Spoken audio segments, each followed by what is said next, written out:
ഇതാരപ്പം വിളിക്കുന്നു? ഹലോ, എന്തു പറ്റി? ഞാനിപ്പോ വരാവേ. എനിക്ക് അത്യാവശ്യമായിട്ട് പോണം കേട്ടോ. I want to go to hospital. അയ്യോ, തനിക്ക് എന്ത് പറ്റി? എനിക്കൊന്നും പറ്റിയില്ല. താനല്ലേ പറഞ്ഞു ഇപ്പൊ ഹോസ്പിറ്റലിൽ പോണെന്ന്? എനിക്കല്ല, I want to go to hospital എന്നാ പറഞ്ഞ. നോ, അതെന്താ? താനിപ്പം പറഞ്ഞത് തന്നെ കാണിക്ക് ഹോസ്പിറ്റലിൽ പോണെന്നാ. I want to go to hospital എന്നല്ലേ ഞാൻ പറഞ്ഞത്. ഓ, അതിന്റെ അർത്ഥം തനിക്ക് തന്നെ കാണിക്കാൻ ഹോസ്പിറ്റലിൽ പോണെന്നാ. എന്നെ കാണിക്കാനല്ല, എനിക്ക് ഫ്രണ്ടിനെ കാണാൻ പോകണമെന്നാ പറഞ്ഞ. എന്റെ പൊന്നു ഗോപിക മിസ്സേ, ആ നമ്മൾ ഇതാന്ന് പറയുന്ന ആർട്ടിക്കിളില്ലേ, ഈ ചേർച്ച്, ടെമ്പിള്, ബെഡ്, അതൊക്കെ എനിക്കറിയാലോ. ഹോസ്പിറ്റലൊക്കെ പോലത്തെ പ്ലേസിന്റെ മുമ്പിൽ യൂസ് ചെയ്യുമ്പോ അത് സെക്കൻഡറി പർപ്പസ് ആവും.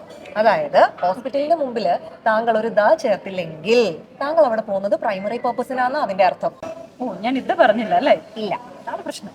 താങ്കൾക്ക് ഒരാളെ വിസിറ്റ് ചെയ്യാനല്ലേ പോവേണ്ടത്? അതെ അതെ. അപ്പൊ താങ്കൾ അതിന്റെ കൂടെ ആർട്ടിക്കിൾ ചേർക്കണം. ചേർക്കണം. എന്ത് കാര്യങ്ങളൊക്കെ നോക്കണം അല്ലേ? പിന്നല്ല.